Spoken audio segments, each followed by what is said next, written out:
I believe that we're spiritual beings having a physical experience.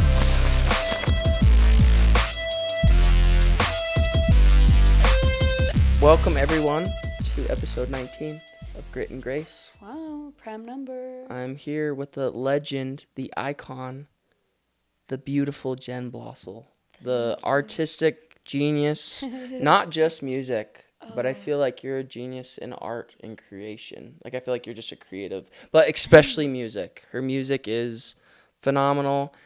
Potentially, in my opinion, maybe the top artist in Utah County. That's so Low key. in Utah County, which is saying a lot. Yeah. I just don't know how. I don't know who else. Top artist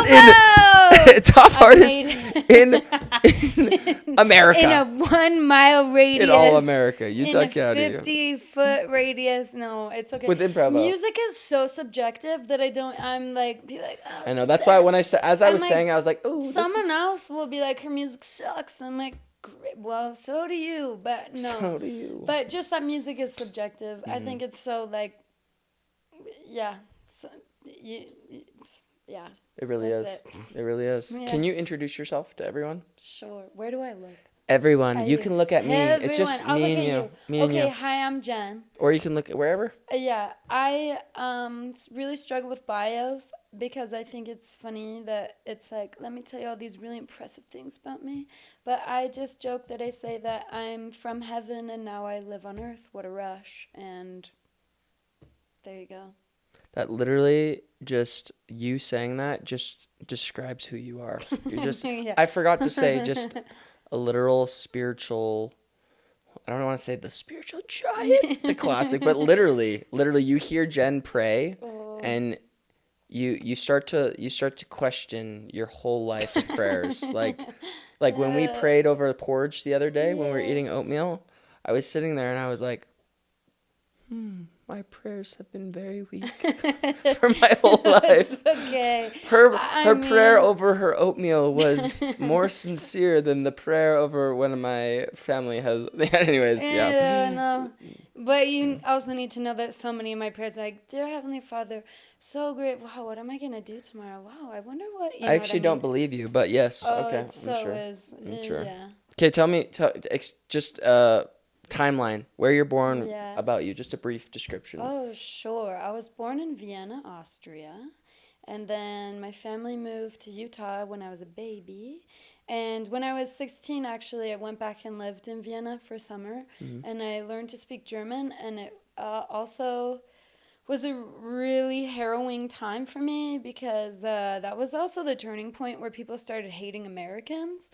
And so that also really entered into my body and was scarring.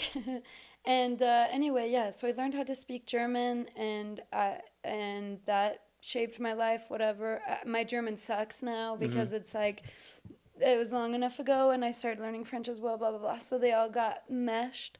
But yes, I was raised here in Orem, and my parents wanted us to have a diverse upbringing, so we always had exchange students in our home, and my mom's background is interesting. Her family's very religious and all sorts of religions. So I grew up, my grandpa was an Episcopalian priest, and so I wanted to know my stuff when I'd go visit. Yeah, and partly because my mom's family would ask a lot of questions about our faith. I'm a Latter-day Saint. My mom joined the Church of Jesus Christ when she was 19. Okay. And anyway, blah, blah, blah. All that to say that I was raised in Utah, but I feel like my upbringing is very non-Mormon. Okay. In a way. And I never knew that. Yeah. I thought you were very, not Mormon as in very, stereotypical Mormon, but I just thought you were raised. That's so interesting. I never knew that. Oh, yeah. Well, yeah. And my dad is from the Bay Area. Okay. And grew up during, the hippie revolution, so he won't tell us about his, a lot about his his like youth, but he would tell us like, oh yeah, he's like getting blazed with his friends, but being like, but I'm going on my mission, guys, and he's a rock star. And so my dad grew us up with a deep love of classic rock, and then his buddy works at Columbia Records, was like one of the top executives at Columbia Records, and so when my dad would go visit him, he'd come home with this like fat stack of CDs. So I also feel like my musical taste, I was really lucky because at the time of growing up, we didn't have like streaming where you could listen to all sorts of music. It was the radio or CDs. And so my dad would come home with just this massive like stack of CDs, and so I devoured that. And then we had this woman named Elaine that lived with us from the Caribbean, and she introduced me to R&B, and then I was obsessed. So cool. Oh yeah, Wow. I like wanted to be chocolate when I grew up, and Destiny's Child were my idols. Did you say, wait, let's revert. Yeah. Did you say I wanted to be chocolate? Yes, because I thought Elaine was the most beautiful person I'd ever seen, and I loved her. I wanted to be chocolate. Yeah, that's. I didn't want to be tell my black. mom. I wanted to be chocolate. Yeah, that's because she was a fairy. So anyway, blah blah blah. So I just feel like my musical tastes were also, I was exposed to a lot of different music as a kid, which is so cool. And then I was classically trained on the piano beginning at age 4 with a very intense teacher. And then I've loved singing since always. So that was so much information. No, that's so cool because it Yeah. really gives you, because anyone that meets you isn't like, oh, Jenn Blosil, she's really good at singing and she loves God. It's like Jenn Blosil is like so many things. Oh, really? Yes. Oh. Well, you know that. She's chaos. Yeah, maybe. No, you really is.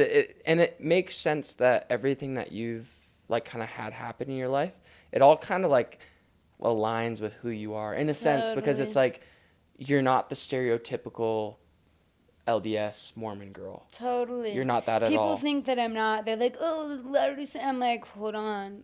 I am one. They're like, what? Exactly. Oh my gosh. I'm Which like, makes yeah, sense because of your upbringing. brother. Yeah, I guess. Brother. Yeah.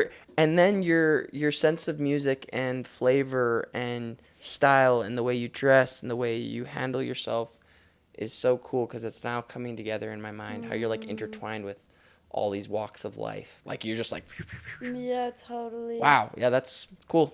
Thanks. I was also bullied a lot as a kid, so that makes sense, you know? Like in elementary school, I also was a big tomboy. I would wear my brother's sport clothes all the time because I really wanted to be an athlete, but my mom wouldn't let me, and I was scrawny. I learned later it's because we were poor, and my mom just couldn't, like, have all of these kids in sports, yeah. whatever, and she just was stretched so thin, having to take everyone to practice, etc. And so I wasn't put in sports, and I was so sad about that. And then so I'd wear my brother's like hand-me-down ripped Fila clothes because I was like, yeah, I'm sporty. But then the kids at school wouldn't let me play soccer with them, like I wasn't allowed, whatever. So I would spend recesses with the librarian. We weren't allowed to be in the library during recess, but because I didn't have friends, the librarian, that's a lie. People liked me at school, but like there was a certain girl that wanted to make my life hell. And so I would go hang with the librarian and do puzzles and read books. So that also is quite fitting. Interesting. Yeah. Well, this is so good. I'm just going to dive into this because I feel like this was not, like I said, I don't really have any questions like I just kind of go into it. What do you think, what do you think is the purpose of living, of life? Usually I don't just dive, but I'm just like, Jenn is the person. I want to hear, I genuinely want to hear your answer. What do you think is like, why? I mean, wow. I mean, the classic Latter-day Saints answers like to gain experience. But genuinely, I love the idea of like, what kind of experience do you want to have? Great. Have that experience, you know? I mean, so many thoughts I running through know, my this head. is so good. I feel like the purpose of life, there's a few things. I feel like, okay, when we're here on Earth, for me, one of the purposes is to learn how to, like, bridge the gap between the temporal and the spiritual. I feel like there's two worlds to master, the temporal world and the spiritual world. I haven't yet mastered the temporal world. I like suck at that, to be honest. Mm-hmm. My first album, Girl Indigo, is about this journey of like, I believe that we're spiritual beings having a physical experience, but to not view the physical experience as not sacred. Like in standard Christian theology, it's kind of like Eve partook of the fruit. It's her fault. We fell, and therefore we're living in this like fallen state, and our bodies are bad and blah blah blah. But I love Latter-day Saint theology being like, actually this is part of the plan. Our bodies are incredible. They're amazing gifts. They're these beautiful vessels, and we get to learn how to like become into oneness with both body and spirit, and also like the physical realm, the spiritual realm. And I feel like growing up I was so spiritual. I always have been. And so when people were like defining life by physical things, I was like, oh, what's wrong with me? I don't understand. I'm not resonating. This isn't motivating me. I don't know why people are so obsessed with their bodies when like I was just given this body, but my brain and my personality is me. Like I've really cultivated these things, and my body is just like, I can't help what I look like, you know? I mean, I can cut my hair and do whatever, but like I didn't choose. Anyway, la la la. So the purpose of life is, I think, coming into oneness with flesh and the spirit and the temporal and the spiritual, and becoming and whatever. Life is what you want it to be. Because I just think like I've been thinking a lot about like creation, and like Yeah. I've been obsessed with creativity recently. Like just like I'm on this creative spark where it's like, okay, there's the podcast, but then it's like I just want to create. Like I want to go paint things. I want to go like, and I don't know. And then the more I was thinking about it the other day, I was like, maybe that is the only, because if you think about it, for me, I think maybe, is that the only reason why we're here is to create? I feel like it is. Because what you, like everything you said about connecting on you know, not just making this life, oh, your body, it's meant to be experienced. It's like, no, making this life also the beautiful, sacred aspect. Totally. But I feel like that's choosing to create a beautiful. Yes. You know I mean, what I have so much to say on this. Yes. I know. That's why I wanted to open this idea of creativity with you, because I'm on a high of creation of like, I just want to create. I don't know what it is, whether it's clothing, like anything. I just want to create. And so, yeah, tell me your thoughts on creativity and creation, because you obviously create musically, but you must create in other realms too. Yeah. But what is that like? No, tell me more. No. Like, this is about you. Hold on, no, but I No, want to ask you. No. Well, No. What has sparked your? Whoa! What has sparked your love of creation, and why do you love it so much? I feel like creation is like a vessel of impact. If you can't really impact if you don't create. Like in order to impact people, you have to create something, whether that's creating a feeling for them, creating like, if the more you think about creation, the more you think about everything we're doing, whether it's marketing, filming, writing, singing, talking, we're always creating something. Something's being created, whether relationships are being created. Cultivating relationships is a form of creation. Like, it's just like, I don't know. I feel like I'm thinking about it, I'm like, creating life, you know? Someone created these genes. We were created, you know, by God. You know, all of these things lead to creation. And so I'm like now in this weird, like, I don't know. I'm like, creativity and creation is maybe the most important thing, and it fires me up. That's what gets me up now. It's like, literally, I'm like, creation. Ooh, like what kinds of things? You're saying like clothing. Yeah, like even like, I don't know. Like yesterday, I painted a van for our sales team, and we're gonna beat up the van and do photos with it and videos, and we're gonna put cats in the van and like just random things and just like unconventional creation, which is why I think I like forms of fashion. I love your music, and I love people that dress differently. I don't know. I always go fashion, but like that's one of my biggest things. But it's interesting. Tell me about you now. Creation. Well, no, I feel like I need to take notes. I'm like, I love what you said about like, in order to connect, we need to create. I'm basically, and I don't know. I don't even. I'm like. Because I I'm need to asking you marinate because on I that. feel that's you're the master of. Because you create opportunities. You get a high out of creating an opportunity for people to come listen to your music. Yeah. Not because you like the clout of people Oh listening to yeah. your music, but Totally. you are obsessed with this idea of creating an experience for people to. Totally. You're creating that. You're creating an Mm, experience. yeah. You know what I mean? So. Yeah. Well, okay. So, have you read The Creative Act by Rick Rubin? No, and I've been told that 3 times this Don't week, worry. and I need to. When it's time, it's in my bag right now. Really? The book. I brought it with me. I've been. Well, okay. I mean, let's just. Pump the brakes. Well, I just feel like there's so many things going on now. I'm like, there's so much to talk about. Okay, so I also love going back to what is the purpose of life. I honestly feel like it's to understand the experience of love and to become love. And God is this mentor that essentially wants us to have all that they have, which is this abundance of love and all things, but perhaps like included in that is creation. And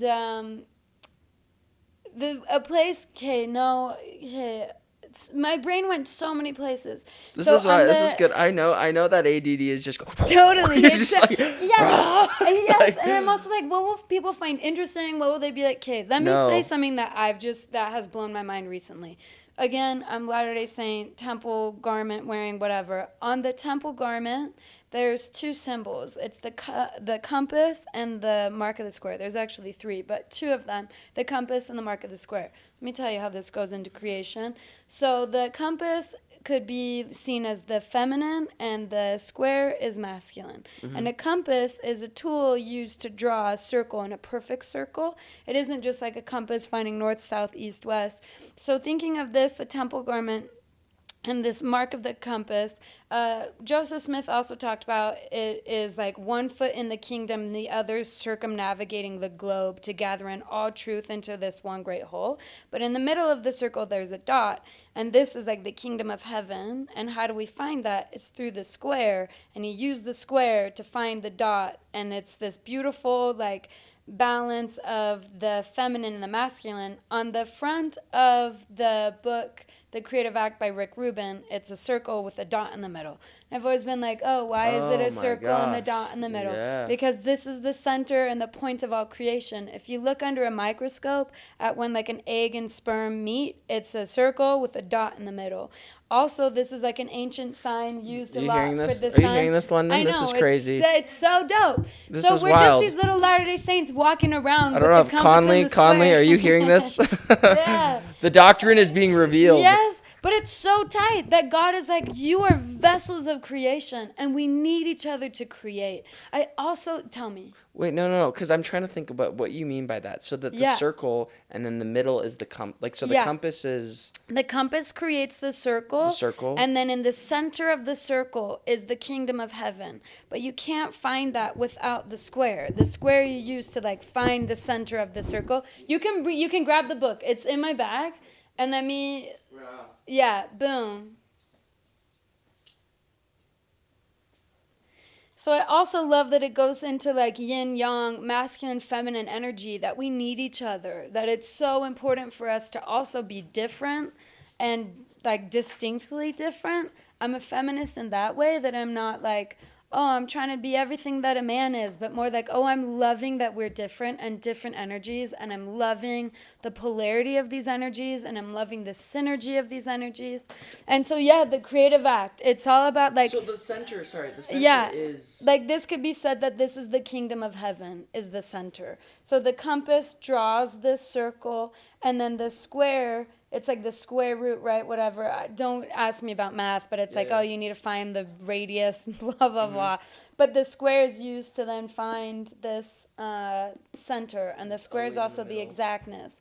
Yeah, and this is like the kingdom of heaven. This is the point of all creation. Oh my gosh, Raven. Does Rick describe what that means, that logo? Or does he just kind of I don't recall that he ever did. Ambiguous, just threw it on. Yes. So this is what's crazy. Because he must to be me. up to something. Yes. Because he didn't do that. No, I know. And this is an ancient symbol that you start seeing in lots of things. This is the sun sign also. If you're like, I'm reading my star chart, this is the sun sign. Which I'm also like, okay, Jesus, the sun, like he's also our compass to like access the kingdom of heaven. So there's so many cool things, and symbols just start like, they just go deep. So it's anyway, crazy. Yeah, I've read this. Yeah, I've read this book before, and I just started reading it again. And honestly, like, Rick, do you know who Rick Rubin is? Mm-hmm. He's a long-haired guy, kind of vibey. Totally vibey. Super. And yes. From what I understand, he has like no technical skills. He just is this amazing conduit for like spiritual taste and will help people shape their songs and help bring like creativity out of people. He isn't there like, if I understand correctly, like at the computer engineering. He's not producing anything. Yeah, does he's he like work with in musicians? the room. Is Totally. that essentially that's his job? So He's people hire him. Totally. Like he's massive. He's worked with all of the big people. Like what a homie. So it says, like, the first quote of this book, the object isn't to make art. I also love that I brought this. I wasn't going to, and I was like, I'm going to just, like, throw this in my bag. The object isn't to make art. It's to be in that wonderful state which makes art inevitable. Yeah.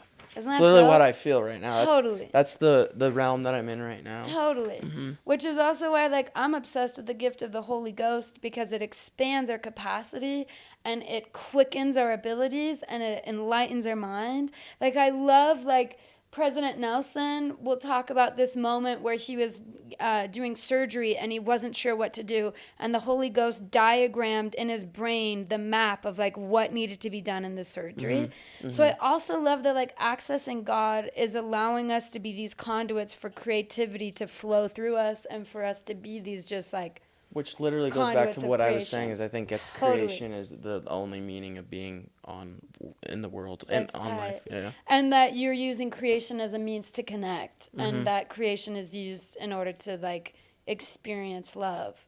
Which then it's also like, whoa, the most sacred, like we're just getting into it. Like the law of chastity, God also being like, this is the most like sacred, beautiful thing. Creation. And so I'm going to like counsel you on how to use this creative power and the creative act so that your experience of love and connection is like ultimate. Anyway, I find that beautiful. Wow. This is good. Creation, creativity. Because it's funny, you always like, I remember when I was in like elementary, my brother won like the creativity award in grade 5, and I remember being like, all my parents were like, Jackson's so creative. I'm like, I'm not creative, and I was like, and I would always, and then as I've gotten older, it's not really people that say I'm not creative. Yeah, it's not that's literally you're just telling yourself that because everyone's creative. We have to create. Totally. Also, you're creating your life. Literally, whatever you're doing, the clothes you wear, like anything, your life is art. Everything. Yeah. Literally art, creation. And I think that's why I'm like tied to art too. And that's why I think, and maybe this is why the most passionate people are, how do I say this? I think the most passionate people are oftentimes the most creative people. They're just the most emotional. Because they're just so emotionally passionate about something and they go to extremes. And I know even like I was talking to Jay yesterday, he's like, my ADD just takes me places and there's like different things that we're given like ADD and like I have ADD too. So you start to go to all these places and it's funny how the most successful, whatever you want to call successful, and in my opinion successful is the ability to impact. If you can impact people, you're successful. And so everyone that I bring on that's impactful is creative. And they all have like, they're all in tune with passion too.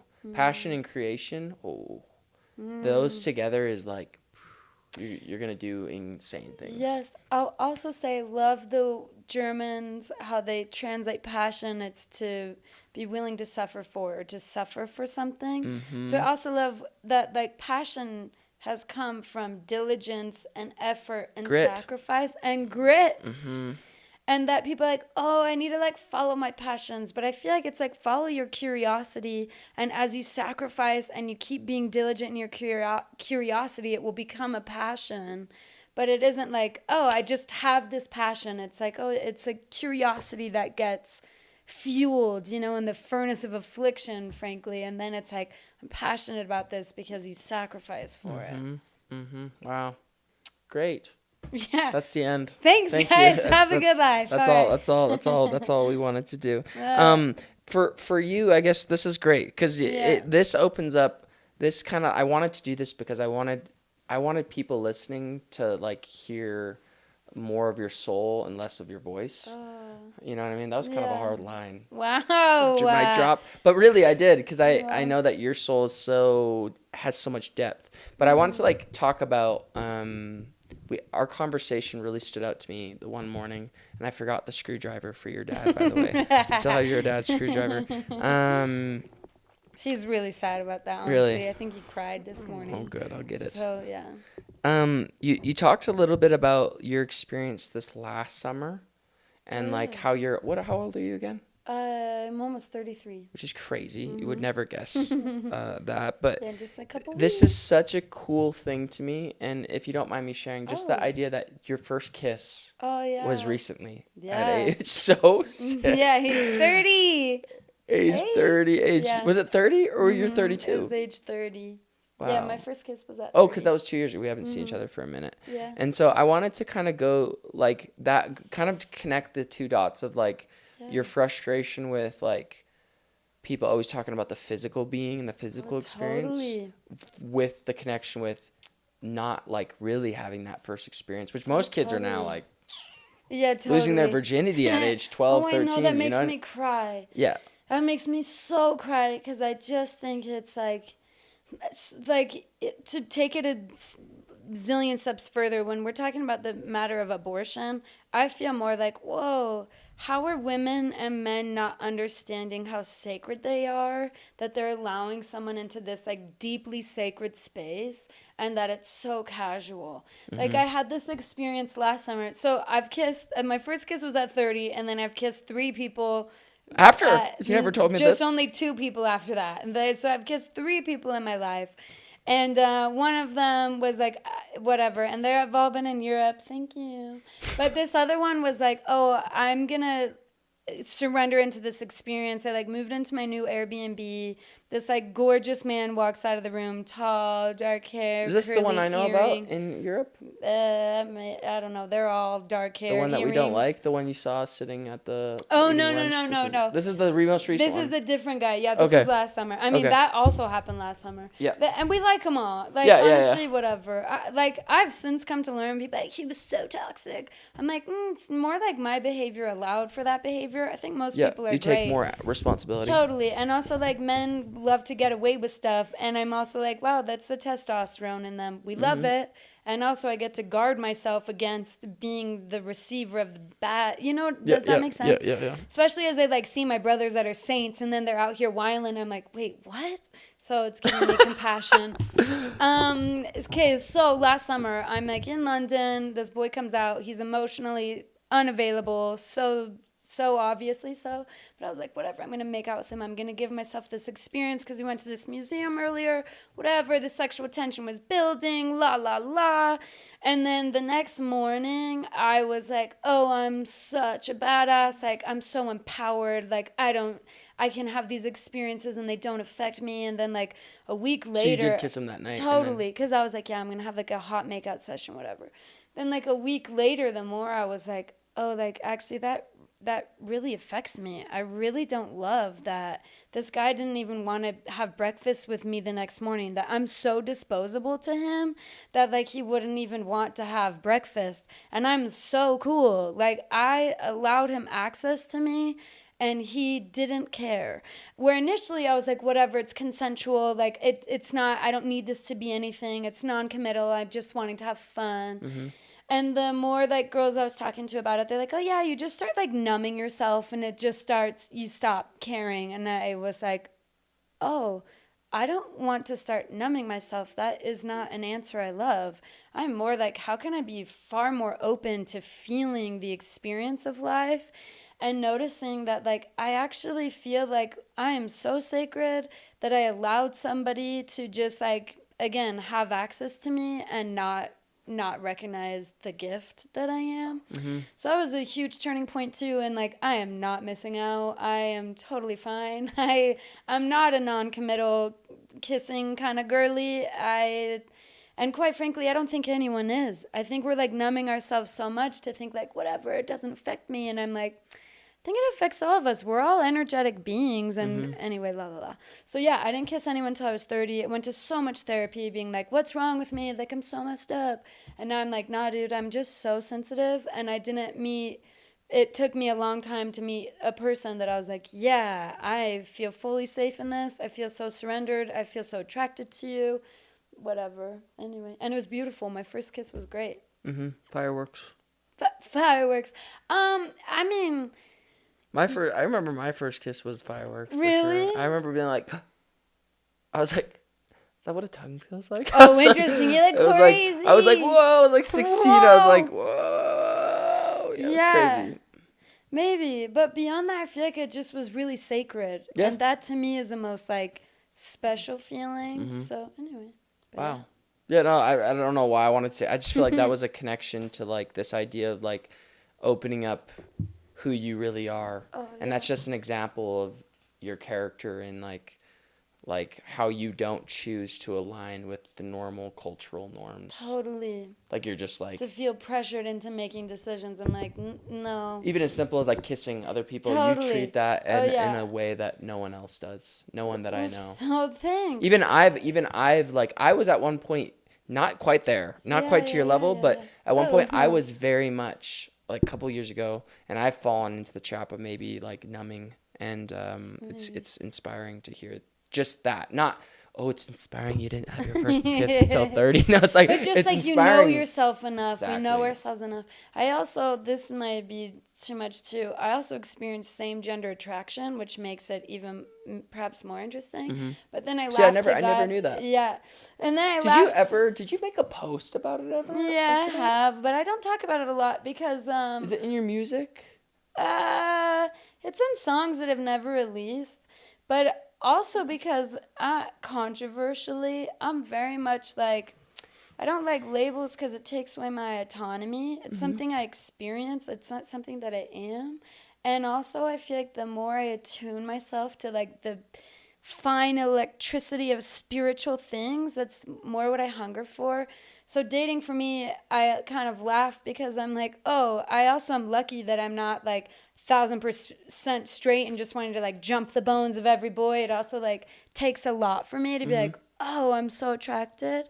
And so also that, anyway, so then I've laughed where I'm like, haha, okay, everyone's like on their journey with like sexual appetites and learning to be a sexual creature. We all have our own sacrifices to make in the endeavor of chastity. I'm using it in quotes, but I also love that it's a law. I'm like, that's fascinating. Why is it a law and not just like a principle? What does that mean? So anyway, I also feel that I'm like, haha, I have a hard time being attracted to boys, so it also Can I ask you more questions about this? Yeah, I never totally. Noticed. Yeah. No, it's cool. So where do you find that with being LDS? Yeah. With that? Totally. Like, is it, like, yeah, I'm just curious, like, totally. Because it is an interesting, it can be a very heavy topic. It can be. Totally. I've just had so many conversations with God. I think, a huge I love the way you're sitting, by the way. Your little arms are just on the side. I'm like, hi. So one experience is like I came home from Europe having had my first kiss, and at one point in the week, because I was there for like a week with this boy, whatever, la la la, there was the next morning after he was like, oh my gosh, I want to do more with you. And I was like, actually, I'm waiting to marriage. And then he was like, wait, what? I didn't know people still did that. I'm like, it's the goal. Like, we're trying. We're out here, like, really trying. It's actually my goal. Yeah. Totally, yeah. And also, like, giving grace to people that don't. It's like, yeah, this is so hard. I love, in the temple, it's a Melchizedek priesthood covenant, meaning this is like a black belt covenant that we're making. It's not easy to do, and it requires so much sacrifice. And so I love also like in the temple these steps. They're covenants of transformation, and they're in an order. And it's like the first law is like sacrifice and obedience, because God's like, we're gonna just like start with things that are hard, kind of work our way up to consecration and chastity, because like these are difficult laws and they require a lot. So anyway, I come home, like during that week, there was one point where he was like, I just want to rip off all your clothes. And I was like, you and I are in very different states of desire right now. I am not there. And I've since like come to learn, one, he had been drinking. I don't drink. So that also like, he's in a different place also in that way. And two, like women, we just respond differently. Are like, you know what I mean? Like a guy can accelerate from 0 to 100. Guys, like my dad always says, men are microwaves, women are crock pots. Oh, I love. We're slow burn, baby. Yes. But like men are just then, like beep, totally. They can get turned on by a tree, and it's like, all right, cool. Like it didn't take much. So I also like was kind of like tree. Totally like There's finding the sexy tree, and he's like, oh no, it's got curves. That well, tree. look at that. Is she thick? Those branches. The whole girl, quit playing. Built like an hourglass. Yeah, that this tree that's just out here. Like, what is that? They like shaped the tree. Who knows? She thick. Okay. Anyway, la. He was like, baby girl, I want this, and I was like, I don't. And so I came home, but I just really had this poignant moment where I was driving and I was sobbing, and I was like, Heavenly Father, like, I don't know if I'm going to feel that way with a man. I can feel that way with a woman in 0.3 seconds. I'm like, oh my gosh, I want to make out. And I'm like, that doesn't really happen with a man for me. Am I ever going to experience that? Like, am I looking at a life where I'm going to be celibate forever? I will also say I still am attracted to men. It isn't like I'm negative a percent. I don't know what the answer is for people that are negative percent attracted to the opposite sex. I'm so sorry. I don't know. Like, God bless. And I was trying to cross myself. Like, that journey, I don't know that journey. I know my journey where it's like, okay, I'm still attracted to men, but it's just a different experience, and it's a different you don't way. You don't need to explain it to anyone. That's anyway, just your feelings, honestly, But I was in the car crying, and I was like, okay, let me take a look at then options for my life. What do I want to do? Do I want to try dating men? Is this something I want to do? It feels like I'm shoving a rock up a mountain. Like, the amount of men I'm attracted to, and like that it works out. And there's a SpongeBob meme that's like, what do you call when your crush likes you back? Imagination. Like, yeah, it's my life. But I sat in the car, and I just felt God being like, hey, Jen, no matter what you do, if you decide to date a woman, I will love you. My love won't change. That's never going to change. I love you. I'm like, thanks, Dad. I know. And then the next question I had was like, do I really believe that there's a Heavenly Father and a Heavenly Mother? That's a big deal. That's a big deal to believe that God is this unity of yin yang, male, female, that it isn't just like two separate energies, but it's literally a man and a woman, and that's Elohim. That's the source of all creation. Do I really believe that? And then the next question I thought was like, okay, with my covenantal relationship that I have with God, that's the most important thing. Actually, like, really what I felt in this moment was like, actually, I just love my Heavenly Father. I love God more than anything, and I don't want to sacrifice that relationship. That's the most important thing to me. This covenantal, I believe it's a responsibility and a stewardship that I have, and I've seen it just deeply bless my life, and that's something that I care about the most. And so then I was like, all right, tight. Living the law of chastity, baby. Where then I'm like, cool, catch me being single till I'm 75. Who knows? Whatever. Yeah, but I also love that it's like I choose to live my life where I'm seeking after the Holy Ghost. I'm not worried about like going to the temple so I can be saved eventually. I'm like, no, I love like how am I experiencing God today? What is tasting delicious to me with the fruits of the Spirit? I'm hungry for that. What experiences can I keep having in my life that amplify that experience? And so anyway, that for me, I was like, all right, cool. I love my Heavenly Father, and I trust, and I'm just like surrendering and whatever. Wow. Yeah. So do you feel like it's like within the LDS faith, Yeah. those that do choose to engage like with same sex. Yeah. What's his name? He's awesome. He's the guy, the Cosmo. Charlie Bird. Do you know him? Yeah, Charlie's great. Do you like And know Ryan. him personally? Yes. Like, do I have his number? No. No. But is he great friends with my friends? And if I see him, I'm like, Could Charlie. you get him on the podcast? Yeah, I'm sure I like, could do you reach actually out. think I would Yeah, I could. love Okay. to chat with him? Tight. But like, yeah, what are your thoughts on those kind of things as far as like people that are within the church but living? It's just such an interesting topic that I'm like, I'm like on the outside kind of looking in. So I'm just curious to what you think about that. I mean, the first thing I will say is I just focus on my own faith and what. I guess not to ask what do you think about Yeah. him. I just mean just in general, that because he's a great advocate on. Yeah. Hey, I still am in the church. Totally. So yeah. Again, I feel like it goes back to like, I don't feel like I'm very culturally Mormon, and so I sometimes feel like Mormons, I'm using that word on purpose, have a really kind of narrow view. President Nelson will say myopic, where I think we get really our heads up our heinies in a way. I'm turning red. I just feel like we lose sight on what the restored gospel of Jesus Christ really is and feel an entitlement to it instead of recognizing like this is an incredible privilege and the priesthood has been restored and God is giving us access to temples and the great mysteries of all things. And I'm just so living in that wonder. And I think sometimes in Utah, people can get really like, I'm just kind of like, ugh. I've like created my own little circle of my homies and I'm just like, whatever. I just think sometimes people are like shooting bullets at the wrong target. And so ultimately I'm like, I don't really have thoughts. I'm so like, go on your own, have your life, make your own choices, use your agency, discover.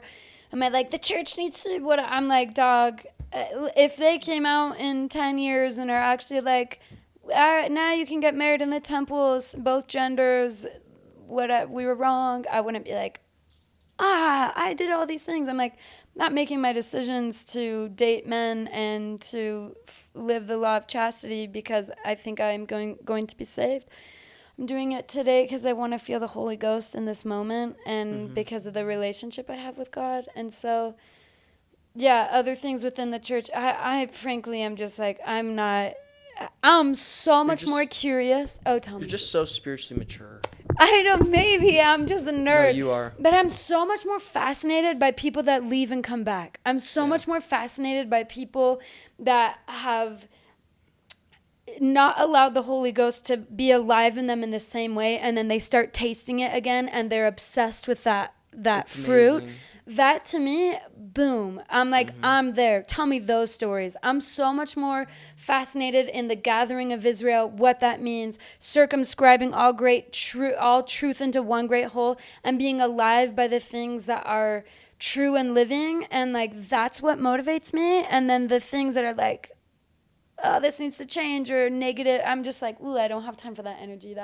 That's not in my sphere. My sphere is so much like, what books are you reading that are magnifying your life? Like, what's enriching your soul? Like, my relationships with my girlfriends are so not gossipy. I'm like allergic to gossip. I don't want that energy. It's so much in like, how can we support you? What miracles can we be seeking? What are you learning? What have you been reading? What's this? Love, yeah. Totally. So I'm like, all of these other things that I feel like are these conversations happening. I'm like, I don't even know what they are. And I knew you would give an answer that's actually real. That's why I asked you, because I knew you were going to be like, let me tell you, I think this about this, and people's like, actions should be this, and they shouldn't be allowed. I wasn't Who am I to say? Totally. No. And it's also like, why get... I'm like, I don't care what's going on in other people's lives unless you want me to know and then you want me to pray for you. And I'm like, tell me, I'll pray about it. Then I'll help you. But other than that, I'm like, go off, make your choice. I don't know. Yeah, this is why you're so great, is because of answers like that. And that's why I asked the question once again, is I love your answers. I knew it wasn't going to be, I wasn't trying to stir the pot there. I was just like, I just want to hear Jen's answer because she has great answers. That's cool. Also, I will shout out to also Charlie and Ryan. Charlie's husband. Want to Ryan's meet also Charlie. An angel too. I really want to meet him. Like, genuinely, I think I have a lot of, not just with, Because here's the thing is I think with someone like him, like that's like the immediate people just want to talk about that topic. Totally. But there's so much more to him. Yeah. There's so much more to his story that comes with that. And that's why I would love to just chat with him because I think it would be the coolest thing. Anyways, yeah, shout out. I don't know him, but shout out. He seems awesome. He seems great. As far as your music, what inspires your music? Do you feel like you pull realms? Do you feel like your music experience is all spiritual? Like, do you think everything when you're creating music is just related to spirit? 1,000%, all million, 100%, zillion, 100%. all spiritual. Yeah, I mean everything is, but especially creation. Can't tell me that's not spiritual. Like that's what Rick Rubin's book is all about. Is basically like this is spiritual, and we're just like trying to clear our brains in order to be conduits for the. I mean, think about it. We're making a song. We're going into a room and getting something from somewhere that's nowhere land and like turning it into a thing that even then is just sound waves. Yeah. Like that, I know it's physics, but also I'm like, that is so spiritual. Physics is spiritual too. Yeah, it's kind of like this invisible to the naked eye matter. I don't know. Anyway. So when you're creating music, when I was talking to Kieran, shout out to him. Shout out to Kieran. He was telling me, he's like, we were driving together, and he's like, well, because I love music. Yeah. Period. Everyone does, but I really love it. No, some people don't. Really? Some people like, I don't really listen to music. I'm like, crazy. That's crazy. Yeah, I love it. I love it. And so I appreciate good music, but I'm not a musical genius where I can be like, oh yeah, you know what I mean? You need some level of qualification to be able to have an opinion about something, like a true opinion. So I'm talking to Kieran, we're driving, and he's like, dude, Jenn is like a genius. Like, no, he wasn't trying to like hype. He was like, dude, she actually is like, we'll be like recording something, and out of nowhere, she'll just start doing something. And he's like, whoa. He's like, did you just like, he was just like, did you just do that? Like, on purpose? And he's just like, it just happened. And like then he's like, she'll like forget to record it. He's like, it's so good. Where does that come from? Has that always been? Because were you on like American Idol? I was on American Idol. Idol. What was your kind of like path with music? Yeah. Like from what age and then till now, and then what are some of your dreams with music and just everything? Thank you for asking. I have been singing since I came out of the womb. It's just been in me. My mom would laugh that as a baby, this song would come on and my diaper would just immediately start bumping to the groove. Like, it's just like so deeply in me. And I've been singing since forever. Singing has been such a way for me to express myself. And I've been writing songs since I was really, really young, but I had horrific stage fright. So also that. I remember in 5th grade, I was singing A Moment Like This, the Kelly Clarkson song. Because did you ever watch American Idol because you're Canadian? Was that part of your... We know of American. Okay, yeah. But anyway, 5th grade, we had this talent show. I was practicing forever. My dad was like, what's that sound coming from the basement? It was me trying to hit the high note. And the day of the talent show came, and they called my name, and I wouldn't get out of my seat. I was so afraid. I was so scared. And then 6th grade, whatever, we did this Christmas concert. My parents would do this, like, annual Christmas concert thingy in our parents' home. And I sang a song that my siblings joked it's called Breath of Heaven, but I was so scared. The sheet music was like right up by my face, and I just like was panicked. And my family made fun of me for so long and about that, like that it was so bad. Anyway, whatever. My family was brutal. Like talking about being bullied, it wasn't the kids at school. It was like my family. I was just like, I was the runt. Anyway, that's why people are like, oh my gosh, Jenn, like how are you so... like whatever, someone was like, how are you that talented and not an asshole? I'm like, yeah, because I was bullied, dog. Like I was ruined. Yeah, I was ruined. I'll always be nice. I'm too nice. Okay, so anyway, I finally get out of stage fright. I've been writing songs forever. High school, my sister's like, Jenn, we need to go down to this place called Velour. You need to sing at open mic. What age is this?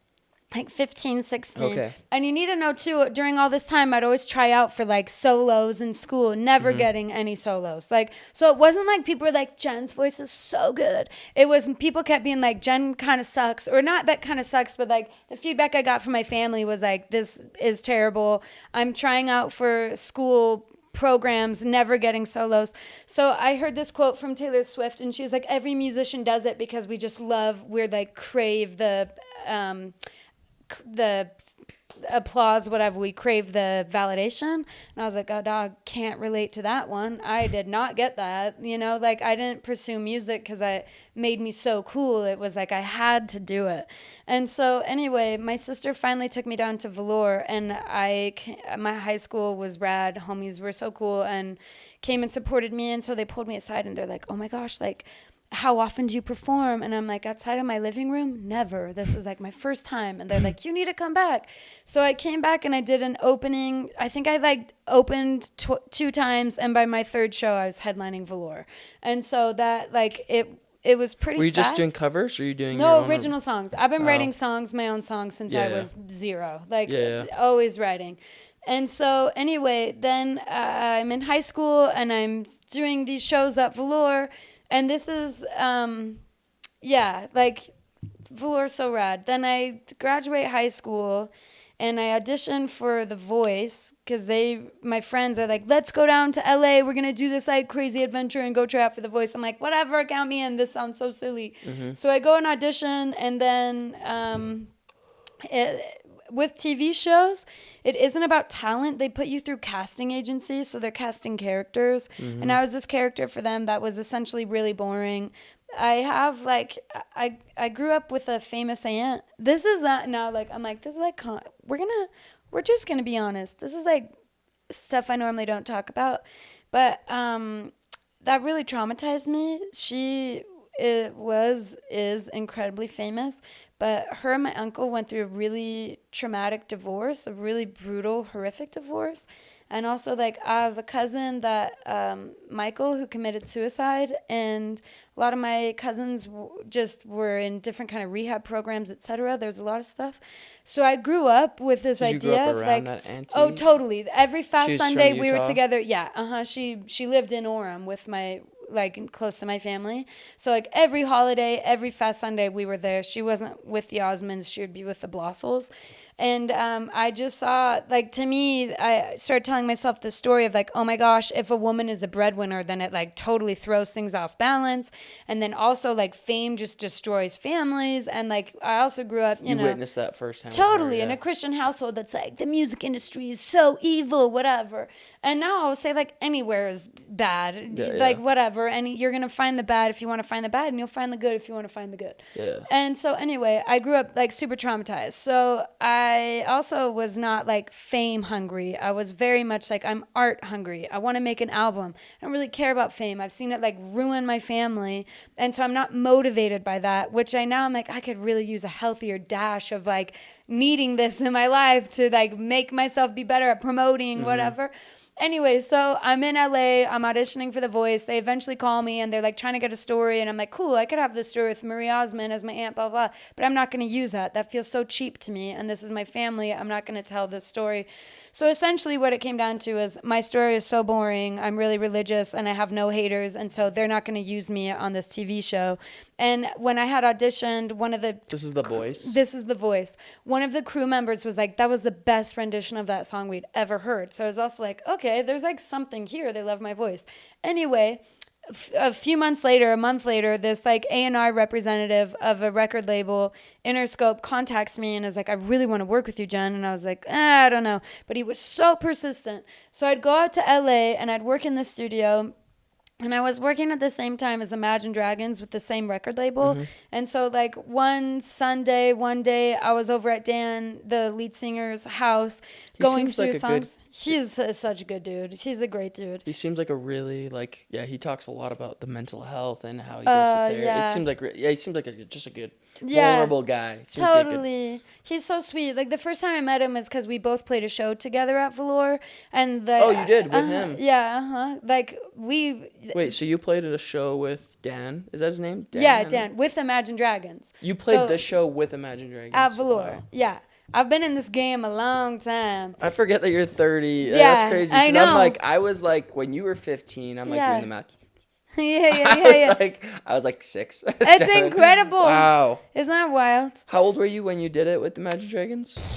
Like 20. Okay. And so 19, did you 20. you just sang with them? I opened for them. Yeah, it was like a velour anniversary You show like or homies with them something. still or not really? No, because they got wicked famous. Yeah. If I saw them, it'd be like, Jenn, oh my Oh, that's gosh. sick. That's Oh, cool. yeah, totally. Like, That's we're cool. friends, but it's also like, the more famous you get, your circle just gets to, Yeah. you Yeah. know what I mean? Yeah.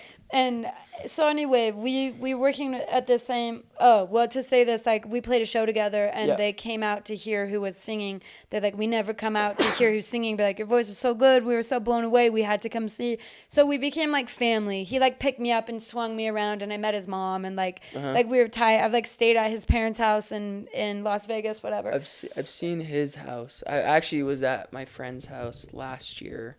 Anyways, yeah, they were across the street. It was kind of cool. Okay, cute. Yeah. And his parents are angels. Anyway, la la la. So we're working with the same label, same time, and I was faced with this dilemma that kept happening, which was, oh, Jenn, you love Jesus, but like you're not singing about Jesus. What do we do? How do we market you? And I was kind of like, I don't know. That's your job. Like, you figure that out. Let me make art, please. Totally. Let me make art. Like, really, one of the conversations I had, I'm 19 in LA. This might be gruesome, too, but I would go to where my cousin, he jumped from an apartment building.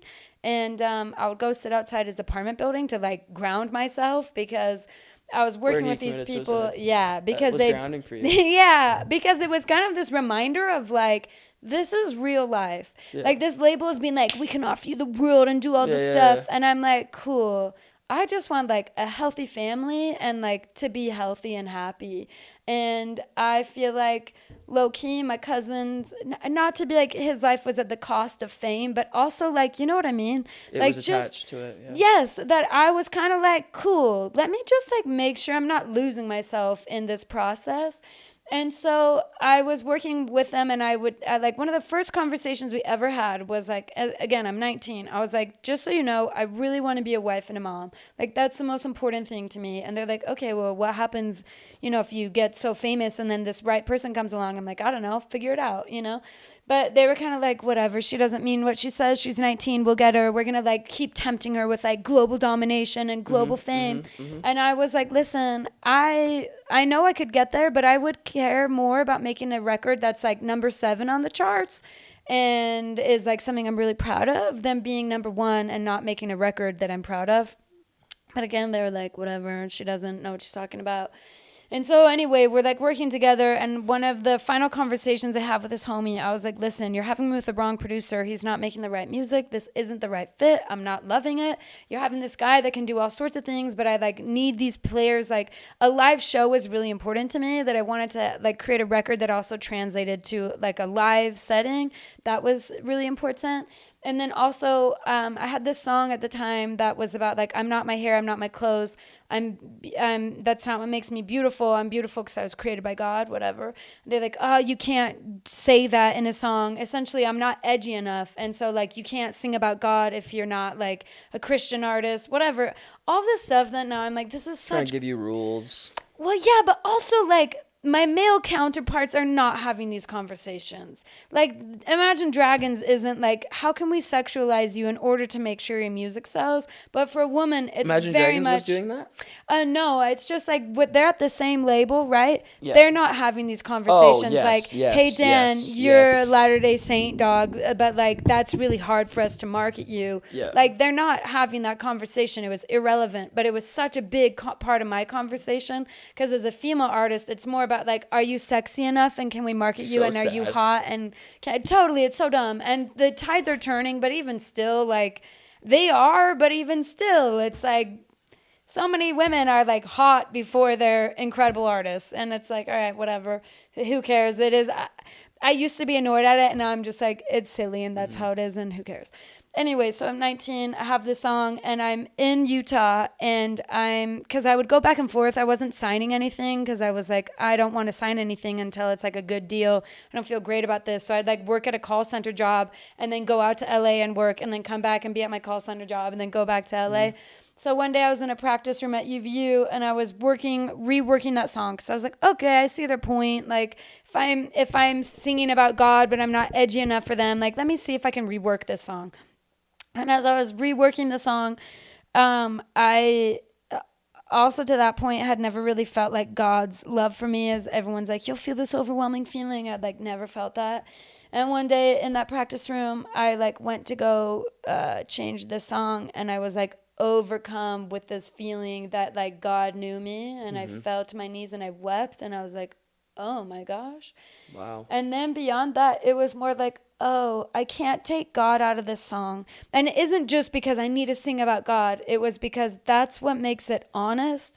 And if I stop being honest, then I lose my ability. Like, that's what's most important. So I also think with creativity, it's more just this like, I love the other day, my friend was like, okay, go be creative and brave. I think it's more like our willingness to be seen and let others see us. And that's when we can be the most creative, because we're being honest and being these. It's like, yeah. It's like authenticity and creativity are aligned. Totally. Yeah. And like you feel it when someone creates something and, that's not authentic to them. You're like, yeah. And totally. And I feel also like the more attuned we are to that, the more attuned we are to when anyone's showing up and they're not being super honest or authentic. It's like, ooh, we are not vibing. And sometimes you're like not aware until you start gaining more awareness. Yep. So anyway, I had this conversation with them where I was like, yo, I can't take this out of the song. It's not like, this ain't it. And then they're like, well, whatever. They were kind of like, she doesn't mean what she says. But then when I was like, so true, like, actually, y'all, like, this isn't a good fit. Like, this isn't going to work. The homie like called me back and was like begging me. It was like, oh my gosh, like, really, I know. And I was like, I believe you're going to be successful, but it's not with me, and this isn't the right thing. And then I decided to go on a mission because God like made it really apparent that that's what I need to do. And I was like, that was not it. So anyway, whatever. There's so much. Another quick thing I'll say too. I also was paired. So songwriting, I can write a song in like 0.3 seconds. It's like a stupid gift I have. I can write songs so fast. That's what Kieran was saying. Yeah, I like write hundreds and hundreds and hundreds of songs. So it's like, why aren't you in LA like trying to hustle and like be in these sessions?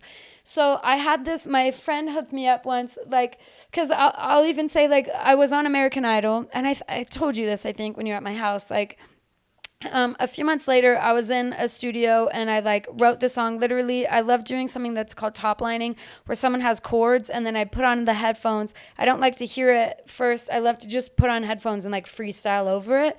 And I did that 2 times, 2 passes. We cut the 2 things together. Sony was like, dope, we want to use this as a single. And I was like, sick, let me write the next second verse and like whatever will take me a breath. Like, I'll just write it.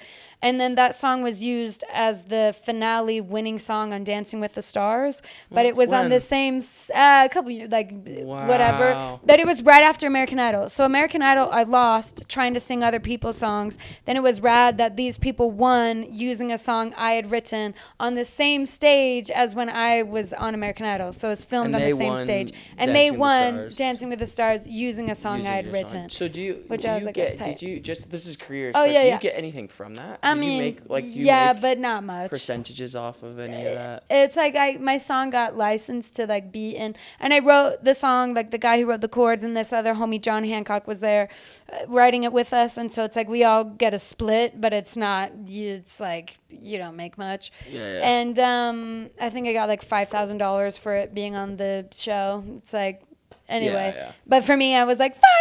I'm an artist. I'm a professional. Yeah, I was like, oh well, no, more like I'm an artist. I'm not making any money. So $5,000. I was like, I can live off this for 8 months. Like, I'm used to being impoverished. Anyway, one of my homies connected me with like.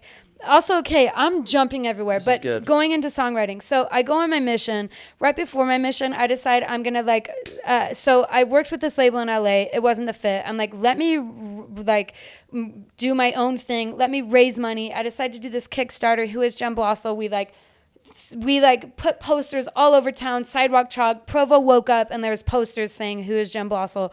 All over town. It was such a moment. It was iconic. It was so cool, whatever. Because I wanted people being like, yeah, who is that? And then looking it up, and it took them to my Kickstarter. We earned $15,000. And then I had this moment where... Was that donation? Yeah, it's like donation based. It's crowdfunding, whatever. And so we raised all this money to record music. And I'm in LA, and I'm like hanging with my friends doing some promotion to like crowdfund. I like played a show out there. And then I just had this moment where the Lord was like, you need to go on a mission and you need to go now. And I was like, what the bleep? This was like not part of my plan. Anyway, so I come home and I'm like, okay, well, great. Like the Lord calls, I'll answer. And I received my mission call and then I'm leaving in 5 weeks. And I was like, oh my gosh, Wow. that's so fast. So we just had like a few weeks to put this music together because now I'm like responsible to all these people. We raised this money. I need to record the music. And instead of going out and touring it, I'm like, okay, we're going to record it. Also at the time, people weren't making music in their bedrooms. Like technology has advanced so much that like I'm making music with Kieran in his literal bedroom. At the time, it was like there's 3 producers you can work with. And so I worked with another, and I had recorded music before. I worked at a snow cone shack and like recorded like saved up all this money to work with Scott Wiley and like go make music with my friends one day, and like that music will never see the light of day other than people that heard it. I'm like, so funny. That's so cool. It was what it was, but like ain't nobody hearing that again. I was like 17. I don't want people to hear that. Anyway, so I record this music and then we finish it on Saturday. Monday, I have a show for it. Tuesday, I'm set apart. Wednesday, I leave to New York City to go serve my mission. Yeah, so wild. And then while I'm on my mission too, Imagine Dragons, I told you this, like they're exploding and I'm like hearing them in the shops. I'm like, oh my gosh, my friends, like that's crazy. I come home to an email from the executive vice president of Atlantic Records, one of the biggest record labels in the world, which to me was dope, that I'm like, wow, God let me go serve him. And then I come home and the opportunity's at my doorstep. And also I feel like my mission helped me learn to be honest. Like I was in Brooklyn, which is like the epitome of cool, with a name tag and a Book of Mormon. I'm like the epitome of not cool. Not cool, yeah. But now I will be like, actually, it's so rad to be. I'm like, what is cool? Whatever. Yeah. Like that was so badass. And so I also feel like my mission really taught me allowing myself to be seen and not needing to be cool and learning how to be far more honest. So when I approached my music when I came home, I wasn't like, what's cool? It was like, what's honest? That's my barometer.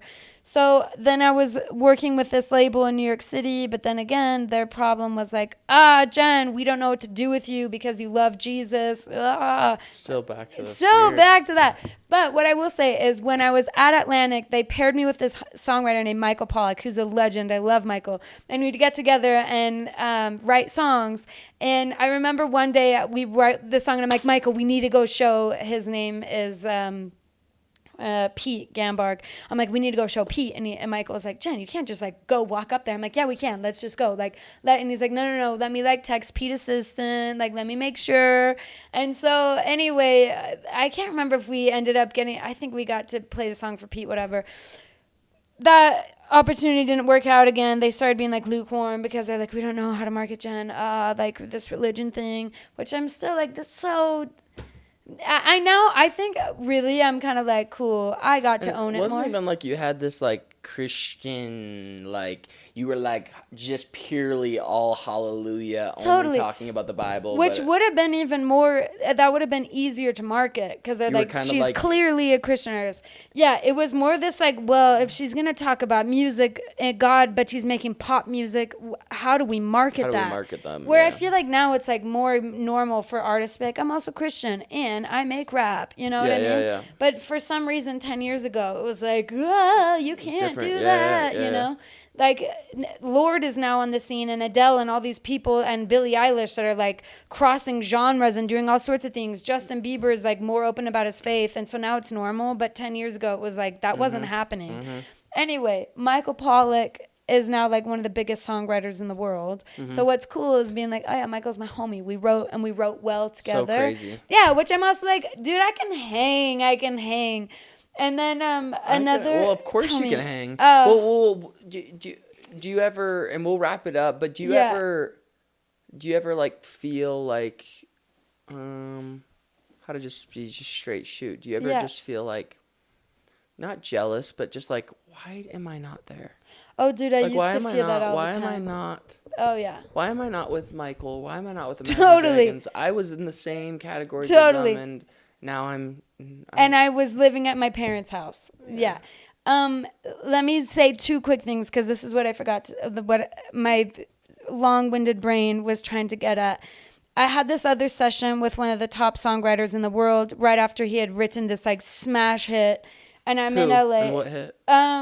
Okay, the song "Say You Won't Let Go," James Arthur, Forever Go, blew up. It's the guy that wrote it. Yes. Wow. So I'm in a session with him, and I can't remember his name right now. And we get together, and immediately I felt like, well, not immediately. We're trying to write, and again, I'm so much like, what's true? Let's write about that. Let's just write about whatever's true. I don't even have an agenda. I don't care what your truth is, but as long as it's honest, I'm here to like help create that and facilitate that and like allow it to come forth. And I'm with this homie, and that is not his approach at all. It's like, what will be a hit? How can we do this? And my brain shuts off. And I was so embarrassed. And I'm sitting there and I'm like, oh my gosh, this has never happened to me before. Like, I can write songs all day long. I don't know why I'm having zero ideas. And I'm like giving these ideas and he's shutting them down. He's like, well, no, we can't use that word because whatever. And I'm like trying to be honest about this experience. And then my brain goes blank. And I was like, oh, this is mortifying. And I'm like looking bad for my friend that like connected this thing up. And so like the session ended and we never chatted again. And that's when I learned like, oh, this will be so hard for me to just try and go be a songwriter for other people because my gift is in being honest. And if I'm not able to be honest in a session, I don't have this gift. It's like Samson and his hair. Like, and so that was the thing for me that I'm like, okay, one day I'll get to help big artists write their songs, but they'll have to come to me and whatever. And, my 20s, and then I'm really done.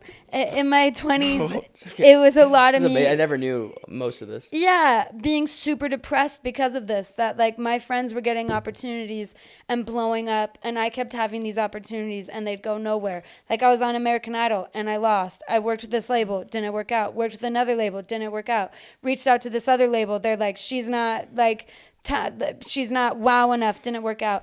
I really suck at posting consistently online. That's really hard for me, which would seem like it's not that hard, just do it. But I'm also like, oh, I have such a fear of fame that it's like trapped in my body.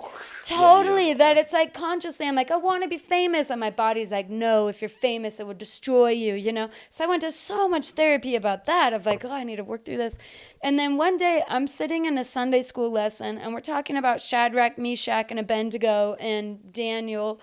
And they're like, hey guys, like, have you guys ever had experiences in your life where you've had to stand up for your faith and it's cost you something? And I was like, oh my gosh, my entire career. Like, it's always been that. Literally like, everything. Yeah, when I worked at Atlantic, the first conversations we had were about me being a missionary in New York City. And so he like got out his family photos and dusted them off and showed it to me. You know, like it's always this like me being like, I choose into God has always been part of these career conversations that have led to like... And so, well, is what it felt like. So I'm in the Sunday school lesson, and people are just giving the most weak-ass answers of like, well, I was at this party, and everyone was smoking pot, but, like, I didn't. And I didn't. And I was like, cool. I've had so many opportunities in my life where I could have had a career moment, but I literally didn't go to those parties because I was like, it's not for me. I don't like it. I'm sensitive to drugs, whatever.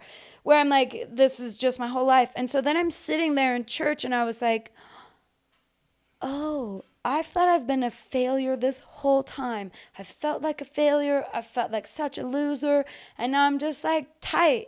I was being a little freaking Daniel, you know? Like I was going in these places and they're like, Jen, we'll offer you the world. I'm like, I'm so sorry, no. And then they're like, hey, but Jen, like if you show a little more skin and you do like this little thing, like then you could, like if you just don't talk about this, then we could really, and I'm like, no. And so it was the coolest moment where I was like, I'm a freaking badass. And so then I walked out of there being like, hell yeah, brother. So hell yeah, brother. Yeah, now I just hell I'm yeah, like, brother. Yes. I'm like, dude, God plays the long game. And now I'm like, okay, sure, I have these goals. I have a show coming up February 21st at Velour, trying to sell it out. Quite frankly, I know, thank you.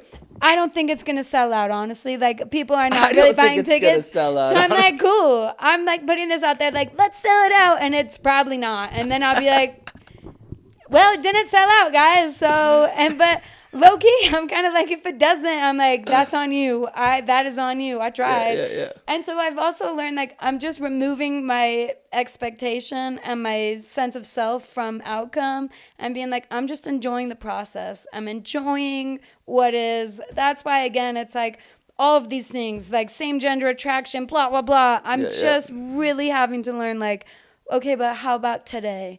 Am I feeling the Holy Ghost? Am I happy? Am I, like, proud of what I'm creating? If the answer is yes, that's all I can care about. Yeah. And then the future will take care of itself. 100%. You know, whatever. 100%. So Wow.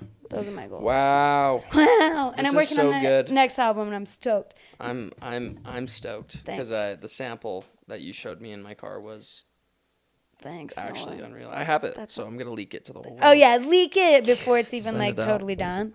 You're amazing, and I know Thanks. you really are. Thanks. There's like, yeah, it's just like truly inspiring. I'm like sitting here, I'm like thinking about how I can change and how I can be better. No. And that's not what you're doing, but that's when you know you're inspiring, is when you are a conduit or you're a medium for like someone else to change. Like you inspire change, and it's amazing. Amazing. The last question I always ask is the name of the podcast is Grit and Grace. Yeah. What do you think of, or when you hear Grit and Grace, what are some of the things that go through? Thanks. I thought about it a lot when I was like, ooh, grit and grace, what did I talk about? I think we're really good as a culture in emphasizing the grit and really suck at emphasizing the grace. And I think both are so important. And I feel like lately I've been loving more the giving myself grace for not showing up how I want to every day, you know? Like, I have moments of being human. I love this idea. I had a friend that has just been, like, really frustrated that he keeps, and maybe we talked about this, like, keeps surrendering to his humanness, essentially, or, like, bad habits, and feels so frustrated by that. And instead, I've been really trying to look at, like, actually, how can I be so grateful that I get to have moments where I'm not living in that space, and really delight in the times when I get to transcend, so that when I do show up in this humanness with bad behaviors or whatever habits or anything, I'm like, oh my gosh, here I am. This would be my normal base level existence if it wasn't for the grace of God. So instead of beating myself up that I had a moment of just natural state, I get to delight more fully in all of the times I get to exist not in that sphere. And then I think I would be rejoicing a lot more, you know? I think we all would be. Yeah, wow. That's a good way. It's a good way of putting it. Grit and grace. Grit and grace. Grit and grace, baby! It's the perfect 2 words in my opinion. Dude, But that's tight. once again, thank you so much. Thanks, Noah. This has literally been, I've literally learned so much. Like, that whole thing was like, hey! And then you brought another thing, and I was like, whoa, and then I'm like, whoa. So it's awesome. And then I will be at your show. When is it? Oh my gosh, can't wait. February 21st. February 21st. Yeah, it's going to be so I gotta good, put it dude. in we gotta sell that thing out. I know. People just, like, aren't buying tickets, and I'm just suck We at gotta get your marketing out I too. know Talk to we Conley. do. I'm like, Conley, I need your help. You actually should. Yeah, You actually I really should. suck at it. It's not my gift. Nice. I have other Well, ones. That's a wrap for this Okay, that's a wrap. episode. Bye.